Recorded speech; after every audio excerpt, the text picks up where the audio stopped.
law enforcement or whatever. Some of those things, you know what? Because you saw, I mean, look at the situation in Florida where, you know, the system broke down because the sheriffs showed up but didn't do anything. I mean, I think there's a national conversation about maybe, I'm not gonna ask teachers No, here, because I please, have no. 10 years Yeah. active service military, and Yeah. I do not want to have a gun Right, next your to me. choice would never ask you or require you, we're not gonna go down that path. But I have had multiple constituents that are retired military or retired law enforcement, you know, I would, if the school district wanted me, I would be happy to help. Probably not, get it, it would be a local issue, probably not going down that path, but it's been interesting, because there are some areas of the country where they do that. I think I saw one on CBS News that had a panel of teachers, one of them had all this training and did it, and they said, they were still wrestling with themselves. I think I'm comfortable with this, but we're not gonna do anything on that this year, and wouldn't require teachers, but that's interesting.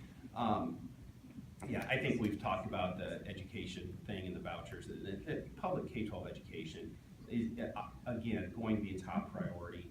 And you touched on a point that we didn't address as much, and I've talked with Louise about this many times, is that for many of especially in districts like Des Moines, West Des Moines, this is the primary point of contact for kids that really need more than just the education.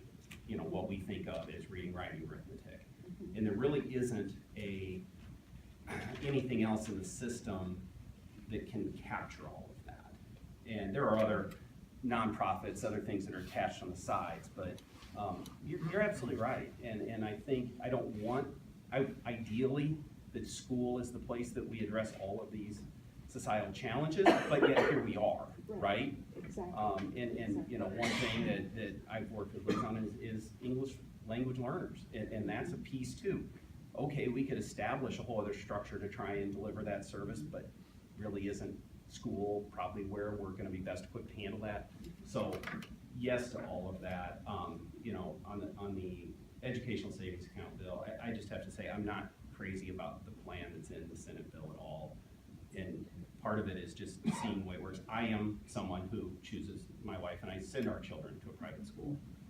The way that bill is structured would not benefit us in any way. And I'm not saying that's the reason I don't support it, but I've talked with other families that, well, okay, why are we picking who gets to apply to it or not? And so there's a challenge just on the way that bill is structured, even among the proponents of educational savings accounts. So, and everyone should be concerned until the final gavel falls. You never know what might come out of the Iowa State Legislature, so you should be vigilant on the issues that you care about. I will be remaining vigilant on the issues I care about. So, Sir, you've been very patient